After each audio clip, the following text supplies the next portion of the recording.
and welcome to a brand new series here on the channel. We are starting a brand new ASMR history series, and it is called Fascinating Figures. Yes, in this series we'll be taking a look at individuals who have interesting stories. I say it's kind of a history series, but it's also just kind of looking at people who have led interesting lives, maybe done good things, that kind of thing. Our ASMR history series is obviously concerned more with events and things like that, but this is more concerned with individuals and people. And they don't have to be of amazing historical significance, it's just people who have led semi-interesting lives and, well, are fascinating, as it says in the title. So, for this episode, for episode number 1, I figured why not do somebody who I admire greatly, I love his films. You can see who it is in the title, so I don't really need to, build suspense. But he's just a phenomenal actor. In my opinion, possibly one of, if not the greatest actor of all time. But that's up for debate. Obviously, he's just fantastic. So I thought we would do Leonardo DiCaprio. And before we get into going through his life, his achievements, obviously he's an actor, so it's pretty much just going to be breaking down his career more than telling a life story, although there is some background, obviously.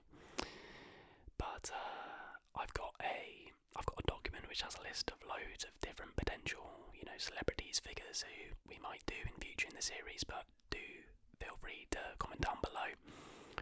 Like I said, it doesn't have to be the conventional, historical people, as long as they've got, an interesting story to tell, or they're known and it would be interesting to do a video on them. Comment them down below and I'll add them to the document. Your guys' help would be amazing.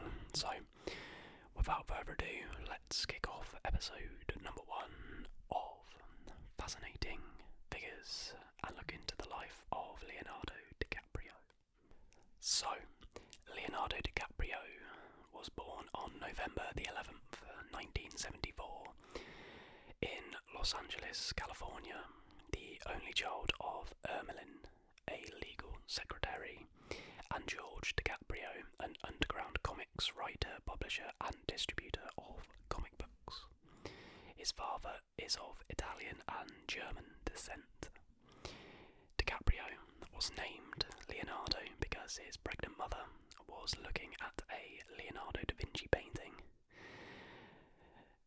in the Uffizi Museum in Florence, Italy, when he first kicked. That's a fun bit of trivia for you. His parents divorced when he was still a toddler. DiCaprio was mostly raised by his mother, a legal secretary born in Germany. Despite his parents' early divorce, DiCaprio did remain close to his father, a comic book artist and distributor. With his parents' urging, DiCaprio explored his creative side, developing an early interest in acting. I loved imitating people. I loved joking around with my parents and creating different characters. I liked doing my own little homemade skits, DiCaprio told backstage. But he didn't have much success in Hollywood until he reached his early teens.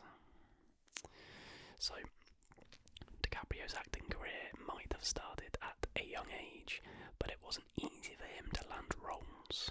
He had trouble finding an agent, and one agent even suggested he change his name to something simpler, such as Lenny Williams. He suggested this to kind of appeal to the American audience at the time. Imagine giving him the name Leonardo DiCaprio, possibly one of the coolest names ever, for Lenny bloody Williams. That's just, that agent deserves to be fired. Plus, DiCaprio disliked public school, and his parents were hardly bringing home enough money to put food on the table. So, one thing that a lot of people don't know about DiCaprio is that he did come from quite a poor background. Both his parents worked very, very hard to just make ends meet. So, it was partly partly due to this need for money in tandem with his, love for imitating people, which drove him towards acting because he wanted to make enough money to support his mother and father, for that matter. DiCaprio remained jobless for a year and a half, even after 100 auditions. So this is Leonardo DiCaprio we're talking about here. Jobless after 100 auditions. Disillusioned at this, he initially decided to quit acting, but his father encouraged him not to give up, and he needed the money to support his mother. By the early 1990s, he began acting regularly on television, starting with a role in the pilot of The Outsiders 1990 and one episode of the soap opera Santa Barbara, also in 1990. DiCaprio got a break that year when he was cast in Parenthood, a series based on a successful comedy film of the same name, before being cast in the role of Gary Buckman, a troubled teenager. He analysed Joaquin Phoenix's performance in the original film. Another fantastic actor, Joaquin Phoenix. And slight spoilers, but I believe DiCaprio beat Joaquin Phoenix to an Oscar when he eventually won one. So I think sort of the student became the master, but we'll get onto that. His work that year earned him 2 nominations at the 12th Youth in Film Awards, Best Young Actor in a Daytime Series for Santa Barbara, and Best Young Actor starring in a new television series for Parenthood. While the show proved to be short-lived, DiCaprio reportedly met fellow actor Tobey Maguire while making the series, and the two have remained good friends ever since. And obviously the two would go on to create, star in The Great Gatsby together. In 1991, Leonardo DiCaprio played an uncredited role in one episode of Roseanne. He made his film debut later that year as the stepson of an evil landlord in the low-budget horror film direct-to-video Critters 3. This is a role that DiCaprio has since described as your average no-depth standard kid with blonde hair, and he prefers not to remember his role in it, which he describes as possibly one of the worst films of all time. He says, "I guess it was a good example to look back and make sure it doesn't happen again." I have not watched this film, but after hearing that description, I kind of want to watch it even more now. In 1992, DiCaprio played a supporting role in the first instalment of the Poison Ivy film series and was hand-picked by Robert De Niro out of 400 young actors to play the lead role in Michael Caton-Jones's This Boy's Life. He played opposite De Niro, who was acting as his stepfather, and Ellen Barkin as his mother.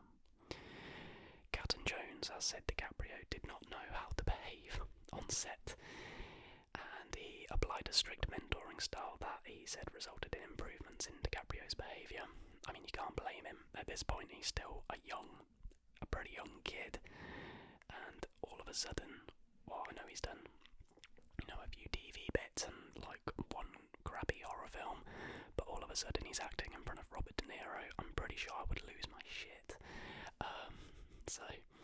But fair play, Caton-Jones obviously had a good influence on DiCaprio's manner and behaviour on set, so that's good. This film, A Boy's Life, delved into the difficult relationship between a young boy and his abusive stepfather in this adaptation of Tobias Wolff's memoir. DiCaprio impressed critics, holding his own on-screen against acting heavyweight De Niro. DiCaprio turned heads again with his performances in What's Eating Gilbert Grape in 1993, co-starring Johnny Depp. His portrayal of a child with mental disabilities earned him an Academy Award nomination for Best Supporting Actor. The accolades he received from this film solidified DiCaprio's reputation as a talent to watch out for.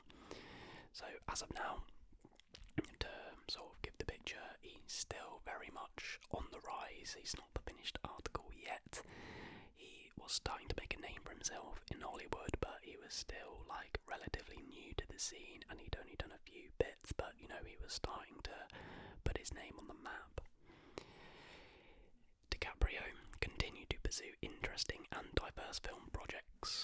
He starred in the 1995 coming-of-age drama The Basketball Diaries and worked with Russell Crowe, Sharon Stone and Gene Hackman on the Western The Quick and the Dead that same year. In Romeo and Juliet 1996, Baz Luhrmann's modern retelling of William Shakespeare's tragic love story, DiCaprio played Romeo to Claire Danes' Juliet.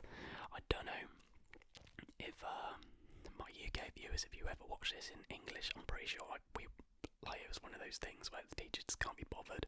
We were doing Shakespeare at the time, so she just popped that on. I mean, he's pretty good in it. He's a good-looking fella, so. It was another tragic love story that helped propel DiCaprio's career to a new level in 1997, and here we go, this is the biggie. He co-starred with Kate Winslet in James Cameron's Titanic, about the sinking of the titular ocean liner. In the film, he plays Jack, a poor artist who falls for the rich and beautiful Rose on board. The couple faces danger not only from Rose's fiancé, but the ship itself after it strikes an iceberg. I'm pretty sure everyone knows the plot of Titanic, but with a production budget that topped $200, not $200, with a production budget that topped $200 million, that's better. It was the most expensive film ever made at the time. Titanic became both a critical and commercial smash hit. It garnered 14 Academy Award nominations and won 11, taking home such distinctive honours as Best Picture and Best Director. It was the first film to reach the $1 billion mark in international sales. The success of the film also showed that DiCaprio could handle traditional Hollywood leading man roles. He quickly became a world-famous celebrity with a growing following of admirers, his charm and youthful good looks landing him on People magazine's list of the 50 most beautiful people in 1997 and 98. Pretty hard to disagree with that. I don't swing that way, but he was a very good-looking man. To be fair, he's still very good-looking now. A bit of a man crush on Leo DiCaprio, I have to say. Now, surprisingly, after Titanic, DiCaprio actually had a little bit of it's branded a career slump, but this is in the context of DiCaprio. He starred in The Man in the Iron Mask and The Beach, and they kind of proved to be disappointments financially and artistically, but I have to say, I've seen The Beach and I actually love it. I think if you haven't seen it, it's kind of, I don't really want to ruin it, but it's kind of just like a little bit more edgy. It's not like Titanic, it's like pretty much as far from Titanic as you can get almost, but watch it. I thought it was pretty good, but with all things considered, it was considered a sort of financial flop, especially after Titanic. However, DiCaprio soon bounced back. He demonstrated his range as an actor in two noteworthy features from 2002, Steven Spielberg's Catch Me If You Can and Gangs of New York. The latter film served as the first of many projects DiCaprio would work on with famed director Martin Scorsese. Scorsese's just a legend, isn't he? He's done so many brilliant films. In Scorsese's The Aviator in 2004, DiCaprio took on the challenge of playing one of America's most famous businessmen, receiving another Academy Award nomination for his portrayal of the eccentric and reclusive Howard Hughes. In 2006, he starred in a pair of well-received films, Blood Diamond and The Departed. DiCaprio earned his third Academy Award nomination for Blood Diamond, a dramatic thriller about the pursuit of a precious gem in a war-torn Sierra Leone. So notice, he's Always the bridesmaid, never the bride. Absolute crimes. For the compelling Scorsese-directed crime saga The Departed, he co-starred with Matt Damon and Jack Nicholson. That's not a bad cast to say the least. DiCaprio continued to collaborate with Scorsese in the 2010 psychological thriller film Shutter Island, based on the 2003 novel of the same name by Dennis Lehane. He played Edward Teddy Daniels, a US Marshal investigating a psychiatric facility located on an island, who comes to question his own sanity. DiCaprio and Scorsese quickly became interested in the project in 2007, and the former co-produced the film under Appian Way with Phoenix Pictures.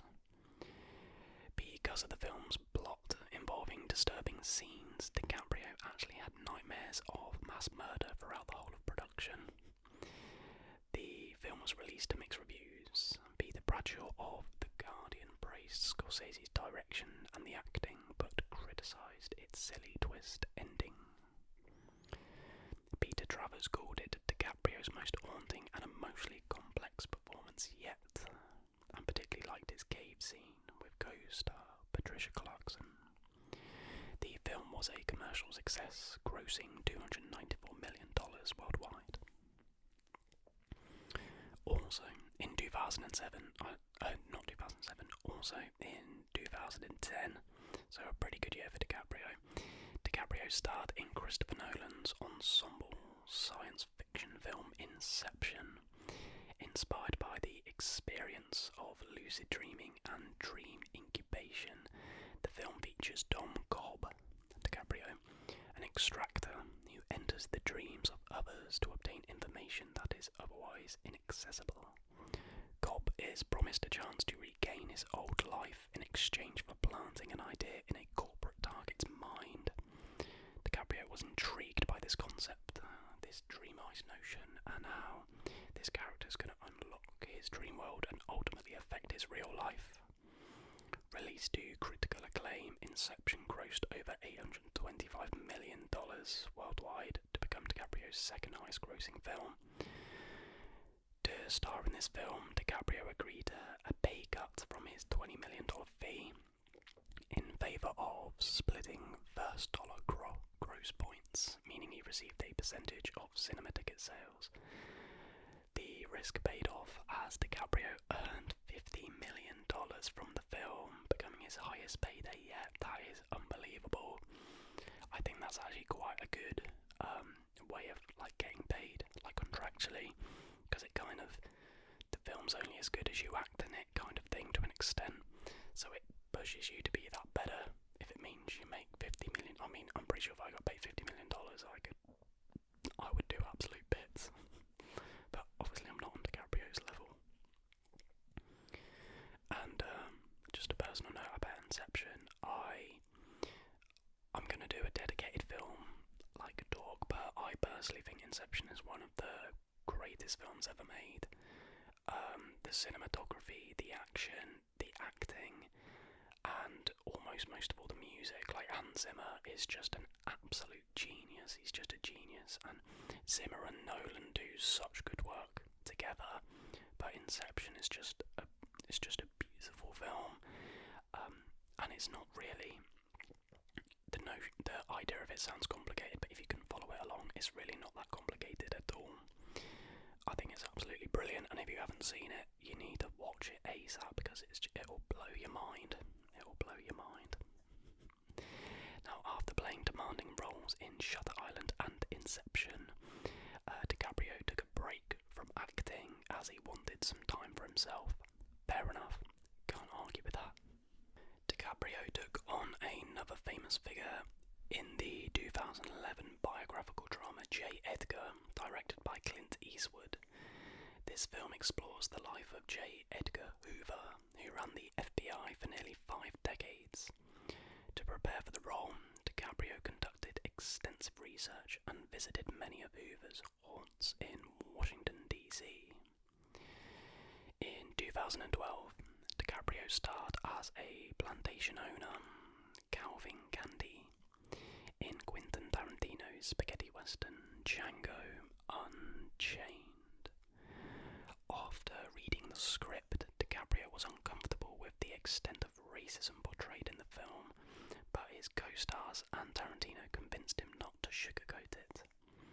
Now, I've noted down here that while filming, DiCaprio, there's a scene where he throws a glass down, and he genuinely, like in real life, cuts his hand, but he continued filming and, went along with it, and it's actually the cut that Tarantino uses in the film, so if you see that his hand is bleeding, it's cut in the film, that is real, which is just absolutely crazy, and, that just shows the kind of actor he is.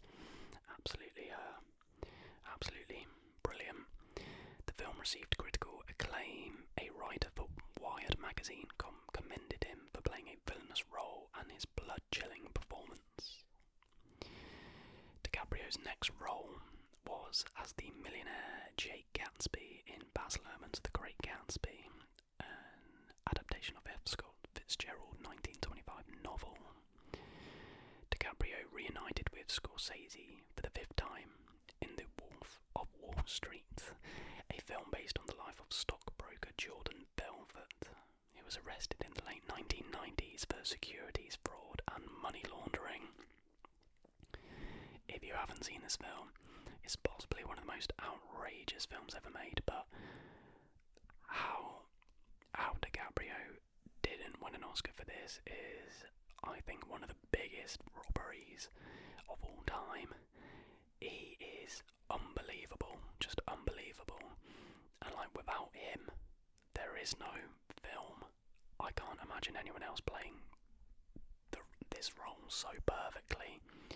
He's just unbelievable, but it's a super, super funny film. As I say, outrageous, a lot of drugs, a lot of just everything bad. It's 18 rated for a reason, but I have to say it's one of my favourite films. But it's absolutely brilliant, and most of that is down to how fantastic he is. But credit to Jonah Hill as well, because I feel like Jonah Hill's a bit of an unsung hero.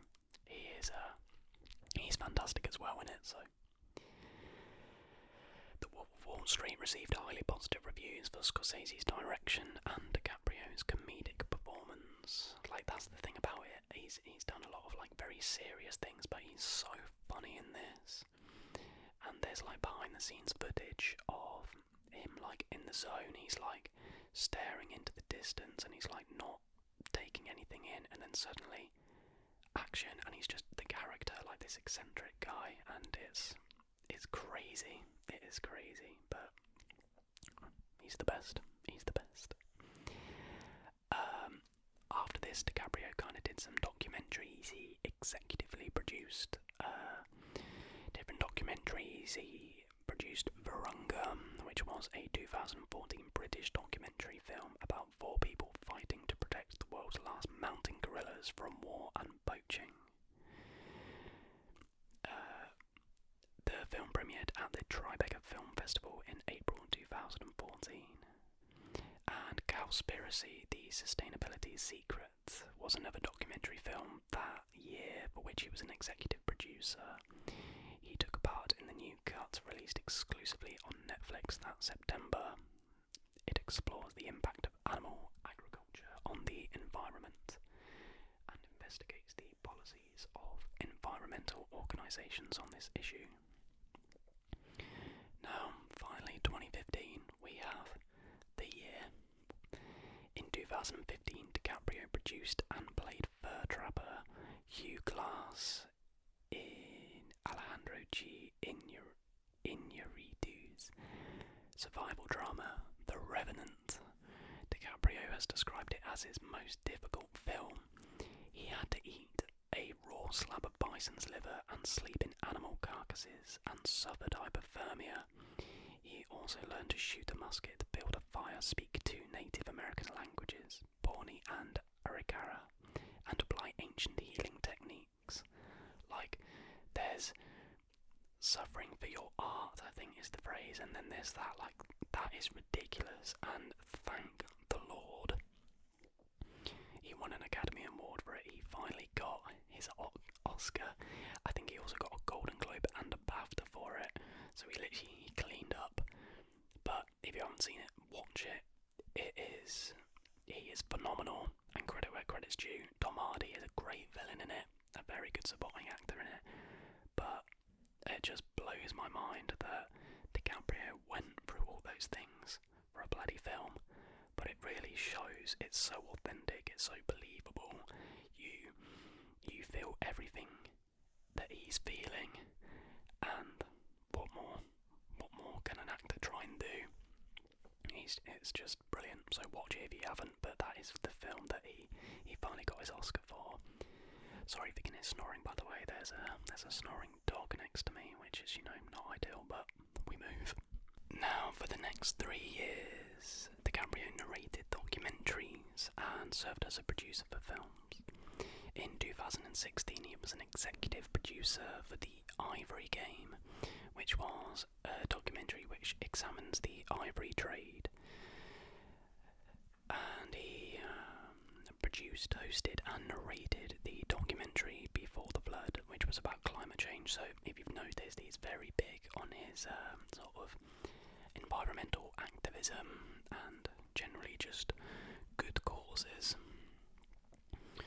And after narrating the 2019 global warming documentary Ice on Fire, DiCaprio returned to acting following a break of 4 years in Quentin Tarantino's comedy drama Once Upon a Time in Hollywood, which traces the relationship between Rick Dalton, an aging television actor, and his stuntman Cliff Booth, played by Brad Pitt.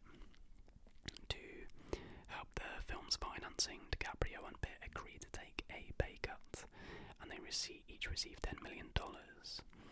DiCaprio liked the experience of working with Pitt.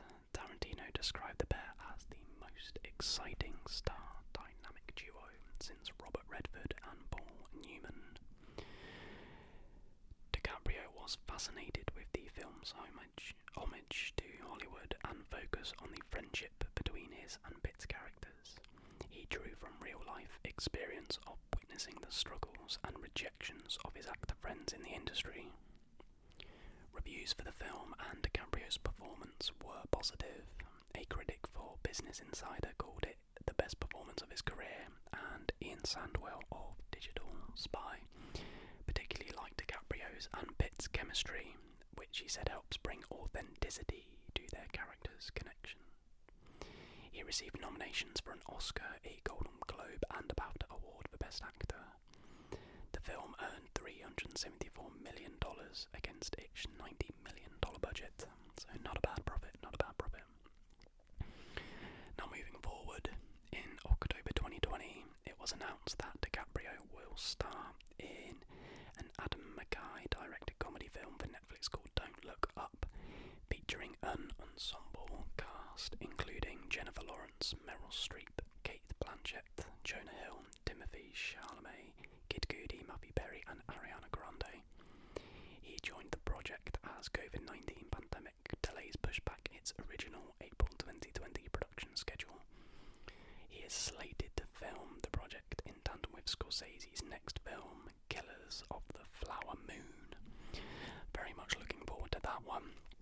And that, my friends, brings us up to date of episode 1 of Fascinating Figures. We've reached the end. It's fair to say DiCaprio's had an incredible career, and coming from a poor background as well, it's amazing to see, and I'm very excited to see what he does next. And as I said, I wanted to start with this one because I'm a big fan of him, and I figured it would be fun to go through his films and go through his life, so I really hope you did enjoy that, everybody. If you didn't, well, hopefully you found it relaxing, and yeah, fair play for getting this far into the video if you didn't enjoy it. So I'm waffling now, so we'll just end it. Remember, everybody, to comment down below what figures, what people you'd potentially like to see covered in this series of Fascinating Figures. And anyways, leave a like if you did enjoy, guys. Leave a comment and subscribe if you're new. Why not? Just press it right now if you haven't. Cheers. Until the